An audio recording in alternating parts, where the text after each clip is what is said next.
Hi, and welcome to Hammers Hacks, brought to you by Gold Tip Arrows and Beast Singer Stabilizers. I'm your host, Tim Gillingham, and on each episode, I'll give you a simple tip, something that you probably didn't even consider that will help you become a better archer and bow hunter. Okay, we've got another episode of Hammer Hacks for you. The subject I'm going to cover today is site selection, hunting site selection. So there is a lot of, I don't know if it's misinformation. There's a lot of options, really. Let's just call it options. And it can be pretty confusing to a bow hunter or a new bow hunter to know, should I shoot a single pin sight? Should I shoot a 3-pin sight? Should I shoot a 5-pin sight? Or do you do what I do and shoot this Montana Black Gold Pro sight with 7 pins on a mover? Now, I got that upside down. So, I like this setup. And if you look very closely, you notice I've got 2 green, a yellow, 2 green, a yellow, and a green. Now, if you're going to use a site like this, which I feel like is the most practical Western hunting setup that I can run, it gives me lots of options. Now,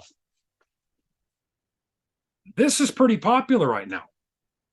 Single pin sights, and I will concede it is more accurate, but it's not real practical. In a hunting situation, things happen fast. So I want to have options. If I have a guy over my shoulder and a deer is kind of walking away and I stop him, if I got the range being told to me in my ear, I want to have options to move with my pins, okay? My pins I set them up, and I've changed this over the years, because I've been burned on animals. So my pins right now are set up 40, 50, 60, 70, 80, 90, and 100. So that gives me options from 0 to 100 to make a kill shot on an animal. Now, one thing I've discovered is if I start my pin at 40 yards, if I get anything from 35 to 5 yards, I can aim in the armpit of a deer, and it's all going to hit a group like that in the middle. The only thing I have to make concessions for is that distance from 35 to 40. So very easy. And then from 40 on out, I have a pin so that I can make a more precise shot. Now, a lot of guys say, well, that's going to be very confusing in a hunting situation. Well, that's why I color code them the way I do. I've got 2 yellow pins, okay? One's 60 and one's 90. So if I just remember those yellow pins, I can quickly count back and forth from the other 2. And if you'll practice this, I think you're going to get real proficient with it. Now, a lot of people will opt for, say, a 5-pin setup, and that may be a better option. For you, it kind of depends on your hunting situation. My wife, for example, when I was getting her into bow hunting, I put her in a 3-pin sight, okay? And then I would run the sight tape off of the middle pin. One of the reasons I like that for a beginner, and even for most other like whitetail bow hunting, if I was doing nothing but whitetail bow hunting, I would say this is probably what I would run. And there's just a comfort factor with having a pin. In fact, let me kind of just turn you over here to the board. You might be able to see it over here. So if I draw on the board here, let me get over where I'm supposed to be. Let's say I have a deer, okay, and I have a 3-pin sight, right? So if I have a 3-pin sight, I can put 1 pin here, 1 pin here, and 1 pin here, approximately. So it's kind of this really, it's a bracketing type of an aim. I think that's very natural. Okay.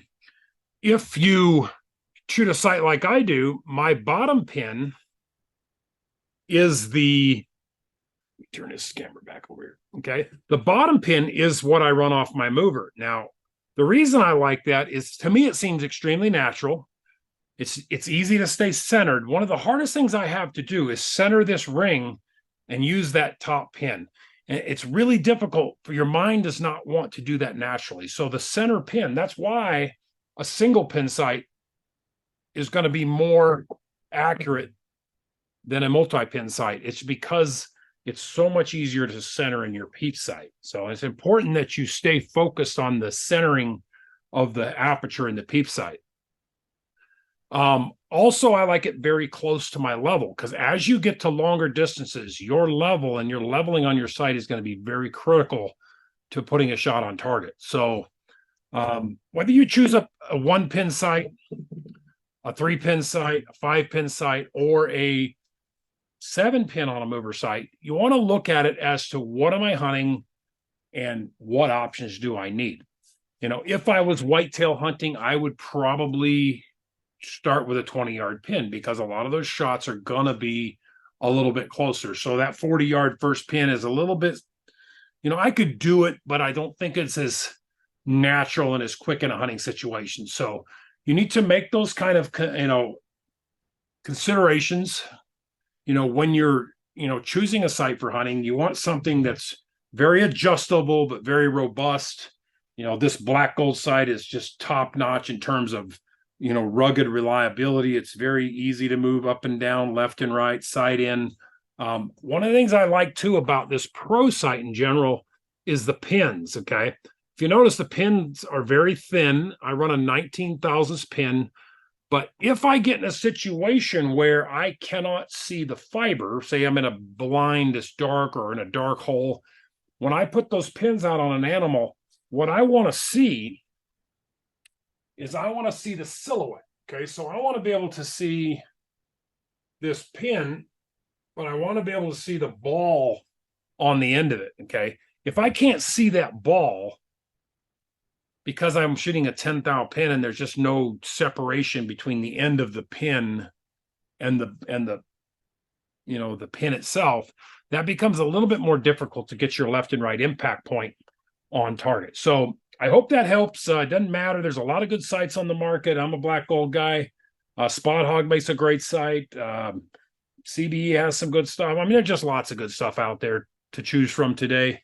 But I hope that helps you just, figure out what it is you want. I might show you one other thing. So a lot of times when you get out in the bright sunlight, fiber optics can actually be blinding. They can actually block, or in real low light too, they can block what's behind them. So you want to be able to see the pins, but be able to see past them. So I will take a piece of duct tape and put it over this fiber, okay? And as I need light, say I'm sitting in a tree stand, and as I need light, I will peel that tape away and give myself light, as I need it. So I hope that helps you guys make a little bit more better decision in terms of picking a hunting site. That's Hammer's Hex. Keep them in the middle. Hey, before you go, there's some great ways to keep getting even more info and tips. Subscribe to Gold Tip Archery Ops podcast to hear my conversation with top experts in archery and bow hunting. You can also check out Gold Tip on Facebook, Instagram, and our YouTube channel. Thanks for listening, and always start tough and stay true out there.